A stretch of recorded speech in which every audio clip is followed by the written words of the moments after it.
Hello, my beautiful ladies. Welcome to 40 years. Cheers to your 40 years of age. क्योंकि अब समय है अपने आप को री इन्वेंट करने का, अपने आप पे ध्यान देने के, अपनी इच्छाओं का पूरा करने का, हॉबीज़ को अपनी फिर से डेवलप करने का। क्योंकि अब आपके बच्चे बड़े हो चुके हैं, अपनी रिस्पॉन्सिबिलिटीज़ अपना काम खुद कर सकते हैं और आपको थोड़ा सा समय एक्स्ट्रा मिल सकता है। But the most important thing is health, क्योंकि 40 ईयर्स की एज में मेनोपॉज की प्रक्रिया शुरू हो जाती है। एस्ट्रोजन हार्मोन के कम होने की वजह से irregular periods, hot flashes, mood swings और इसी तरह की बहुत सारी प्रॉब्लम्स फेस करनी पड़ सकती हैं। सो अभी से अपने लाइफस्टाइल को, अपने डेली रूटीन को चेंज कीजिए, हेल्दी लाइफस्टाइल फॉलो कीजिए और अपने आने वाली ओल्ड एज को सुखद और सरल बनाइए। फ्रेंड्स, मैं हूं जिगीशा, सर्टिफाइड डाइटिशियन एंड न्यूट्रिशनिस्ट। आपके साथ शेयर करती हूं लाइफस्टाइल के कुछ हैबिट्स जिनको आप फॉलो करके अपने आप को बीमारियों से दूर रख सकते हैं। आज का मेरा टॉपिक है कि 40 की एज के बाद आप अपनी केयर कैसे करेंगी और अपनी ओल्ड एज को कैसे स्मूथ एंड कंफर्टेबल बनाएंगी। तो चलिए वीडियो स्टार्ट करते हैं। Let's start. मेरा पहला पॉइंट है physical activity and exercise. Starting से ही मैं फर्स्ट एपिसोड से बोलती हुई आ रही हूँ कि physical activity and exercise is a must. अगर अभी तक आपने फिजिकल एक्टिविटी एंड एक्सरसाइज को फॉलो नहीं किया है, या आप रेगुलर नहीं है, या आपको टाइम नहीं मिल पाता है किसी भी वजह से, तो आपको अब अवेयर हो जाना है, इस तरफ ध्यान देना है कि आपको फिज़िकल एक्टिविटी को ज़रूर से करना है। अगर आप ज़्यादा देर करेंगे तो आगे ऐसा टाइम आएगा कि आपका वेट बढ़ता जाएगा और आप फिज़िकल एक्टिविटी नहीं कर पाएंगे और थकान होगी आपको। यही सही समय है स्टार्ट करने का। धीरे धीरे वॉक कर सकते हैं, जो भी एक्टिविटी आपको पसंद हो आप कर सकते हैं। जॉइंट के मूवमेंट्स, जैसा कि मैंने पहले भी बताया है, शोल्डर के मूवमेंट्स हैं, एल्बो के मूवमेंट्स हैं, नीज़ के मूवमेंट्स हैं। ज़रूरत है इनको स्ट्रॉन्ग बनाने की। जितना आप इनके मूवमेंट देंगे उतना आपको पेन नहीं होगा। जितना आप बैठ जाएंगे और आप सोचेंगे अब तो मैं रिटायर हूँ, अब मुझे रेस्ट करना चाहिए, तो आप बिल्कुल गलत हैं। इस एज में आपको और एक्टिव होना है। अपने बॉडी पार्ट्स का जितना मूवमेंट आप करेंगे उतने आपको पेन नहीं होगा। योगा ज्वाइन कर सकते हैं। मेरा एक वीडियो है जिसमें मैंने आपको जॉइंट्स के मूवमेंट बताए हैं, आप वो भी फॉलो करके अपने आप को स्ट्रॉन्ग बना सकते हैं। और अब ये वक्त है अपनी बोन्स को भी स्ट्रॉन्ग बनाने का, बिकॉज धीरे धीरे बोन डेंसिटी कम होती है तो पेन इसी वजह से ही होता है। अगला पॉइंट है आपकी डाइट पर प्रॉपर ध्यान देना। हाँ जी, डाइट पर आपको प्रॉपर ध्यान देना है। कैल्शियम, आयरन, आयोडीन, जैसा कि मैंने पहले भी बता चुकी हूँ, आपको रेगुलर इनके इनटेक लेने हैं।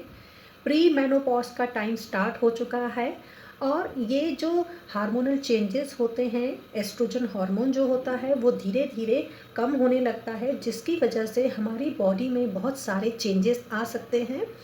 इसमें आपका जैसे बोन डेंसिटी या बोन्स वीक होंगी, तो इस वक्त ज़रूरी है आपको कैल्शियम इंटेक को बढ़ाना। आप डॉक्टर से कंसल्ट करके इसके सप्लीमेंट्स ले सकते हैं, या अगर आपको कंफर्टेबल हो तो अपनी डाइट में कैल्शियम रिच फूड को लेने की कोशिश करें।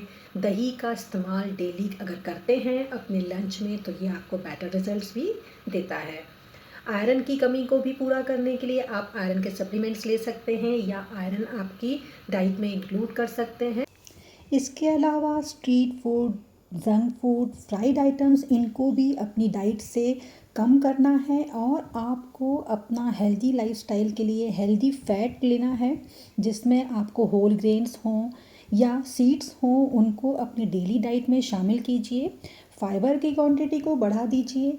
और पिछले दिनों मैंने एक वीडियो शेयर किया था जिसमें मैंने सुपर फूड्स बताए थे, उनको भी अगर अपनी डाइट में शामिल करती हैं तो बहुत अच्छा लाइफस्टाइल मेंटेन होगा और आपकी हेल्थ भी इम्प्रूव होगी। आजकल vitamin B12 and vitamin D3 की डेफिशिएंसी भी बहुत देखने में आ रही है। सो अपनी डेली डाइट में विटामिन B12 रिच फूड्स को ज़रूर इंक्लूड करें।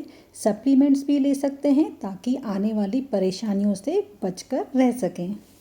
सुबह की धूप बहुत ज़रूरी है आपकी स्किन के लिए, आपकी बोन्स के लिए और आपके पूरी बॉडी के लिए। D3 के बहुत सारे फंक्शंस होते हैं जो हमारे लिए कैल्शियम के एब्जॉर्प्शन का भी काम करते हैं। इसीलिए ज़रूरी है कि आप धूप में ज़रूर बैठें। अगर मसाज कर सकते हैं, धूप में बैठ के रेगुलरली कर सकते हैं। कोई भी ऑयल ले सकते हैं, जेंटली उसको धीरे धीरे हल्की हल्की मसाज करने से भी ब्लड सर्कुलेशन बढ़ता है और इससे आपको एक्टिवनेस भी फील होती है और हमेशा आप यंग फील करेंगे। थर्ड पॉइंट है hydrate your self. Because skin आपकी धीरे धीरे लूज पड़ती जाती है, तो जो रिंकल्स की प्रॉब्लम है या एंटी एजिंग की प्रॉब्लम है, अगर आपका पानी का इंटेक अच्छा है तो ये आपको बहुत लेट आएंगे, बहुत देर से आएंगे और आप यंग फील करेंगे। एनर्जी लेवल भी आपको अपना बढ़ता हुआ दिखेगा। आपको अगर पानी का फ्लेवर पसंद नहीं आता है तो उससे फ्लेवर्ड वाटर बना सकते हैं। इसमें कुकम्बर, बीटरूट, गाजर वगैरह डाल के डिटॉक्स वाटर टाइप्स ले सकते हैं, लेमनेड ले सकते हैं, छाछ ले सकते हैं, फ्रूट जूस ले सकते हैं, बट शुगर को अवॉइड करना है इसमें। ये शुगर बिल्कुल भी आपको नहीं लेना है, इस एज में तो खासकर बिल्कुल ही बंद कर देना है। उसके अलावा आप कोकोनट वाटर ले सकते हैं और घर में ही बनाए हुए सूप ले सकते हैं। जितना हो अपने आप को हाइड्रेट रखिए, पानी की क्वांटिटी का बहुत ज़्यादा से ज़्यादा ध्यान रखिए। अगला पॉइंट है रेगुलर हेल्थ चेकअप। इस एज में बहुत ही इम्पॉर्टेंट है आपको रेगुलर चेकअप करवाना।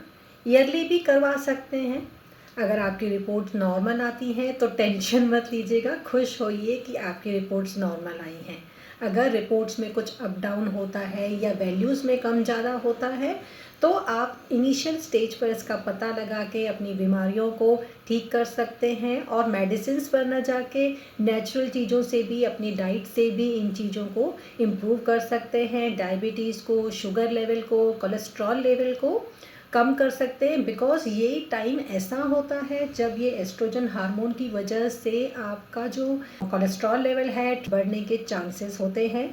हार्ट डिजीज़ के प्रॉब्लम होने की संभावना रहती है, ओबेसिटी भी हो सकती है क्योंकि हार्मोन्स की चेंज की वजह से आपका वेट गेन हो सकता है। अगर आप रेगुलरली चेकअप करवाते रहेंगे तो आपकी वैल्यूज़ जो भी आती हैं उसके अकॉर्डिंग आप अपने आप को फिट रख सकते हैं। डाइट से, एक्सरसाइज से अपने आप को बीमारियों से बचा कर रख सकते हैं।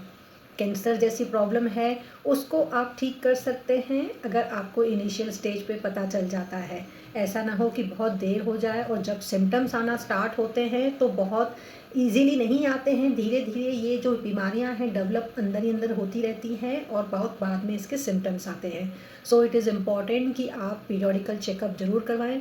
ये मत सोचिए कि इतने सारे पैसे लगेंगे, 2-2.5 हज़ार में ईज़िली एक रूटीन हेल्थ चेकअप हो जाता है। आप एक ड्रेस कम लीजिए पर रूटीन हेल्थ चेकअप ज़रूर करवाइए। मेंटल फिटनेस, हाँ जी, इस एज में अपने आप को अगर आप मेंटली स्ट्रॉन्ग बनाते हैं तो ये आपकी फ़िज़िकल हेल्थ को भी अफेक्ट करेगा। तो मेंटली जो मजबूती होती है वो आपको अपने आप में कैसे आएगी, मेडिटेशन से आ सकती है। अपनी हॉबीज़ पे ध्यान दीजिए, अच्छे अच्छे फ्रेंड्स बनाइए, फ्रेंड्स के साथ टाइम स्पेंड कीजिए। थोड़ा सा हंसी मजाक, घूमना फिरना भी बहुत ज़रूरी है, बट फ्रेंड्स को चूज़ करना भी, अच्छे फ्रेंड्स को चूज़ करना भी एक समझदारी है। बिकॉज अच्छे फ्रेंड्स होंगे तो हम भी वैसे ही बनते हैं। इस एज में आपके बच्चे बड़े हो चुके होते हैं तो बहुत ज़्यादा उनसे एक्सपेक्टेशंस मत रखिए। आपको जितने संस्कार देने थे, जितना आपको सिखाना था आपने सिखाया है। पेरेंट्स की ज़रूरत बच्चों को हमेशा रहती है, बट आप ये मत एक्सपेक्ट करिए कि मैंने तुम्हारे लिए इतना किया है तो तुम भी मेरे लिए इतना करो। अब उनकी लाइफ है, उनको अपने हिसाब से जीने दीजिए। हाँ, नज़र ज़रूर रखना है, ऐसा नहीं सोचना है कि उनको छोड़ देना है।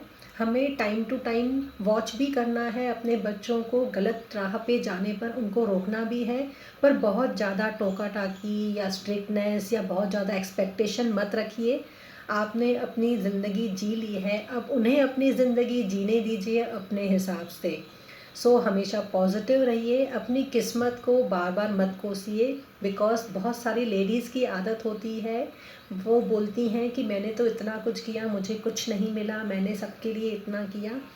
भूल जाइए सबको, अगर आपने किया है तो वो आपकी ज़िम्मेदारी थी। आपको उसके रिजल्ट्स मिलेंगे। आपने अपना फ़र्ज़ निभाया, दूसरों से एक्सपेक्टेशन मत कीजिए, ये आपकी मेंटल पीस को ख़राब करेंगे, आपके सुकून को ख़राब करेंगे, ये आप ही दुखी होंगे। सो पॉजिटिव रहिए और हमेशा खुश रहिए और अपने जितनी भी लाइफ आपने जी ली है, अब आगे की सोच के, अपनी ओल्ड एज की सोच के उसको स्ट्रॉन्ग बनाने की और उसको स्मूथ एंड कंफर्टेबल बनाने की कोशिश कीजिए। आई होप आपको मेरा ये वीडियो पसंद आया होगा। अगर मेरी जानकारी आपको यूज़फुल लगती है, हेल्पफुल लगती है, तो इसे शेयर करना ना भूलिएगा अपने फ्रेंड्स के साथ, रिलेटिव्स के साथ। लाइक बटन ज़रूर दबाएं और जो व्यूवर्स नए हैं, पहली बार मेरे चैनल को देख रहे हैं, सब्सक्राइब ज़रूर कर लीजिएगा। बेल आइकन को हिट करना ना भूलिएगा ताकि जब भी मैं कोई नया वीडियो अपलोड करूं तो आपको उसके नोटिफिकेशंस मिल जाएं और आपसे कोई भी इम्पॉर्टेंट जानकारी मिस ना होने पाए। सो अगले वीडियो में फिर से मिलती हूँ, तब तक keep shining, keep smiling, stay fit and healthy.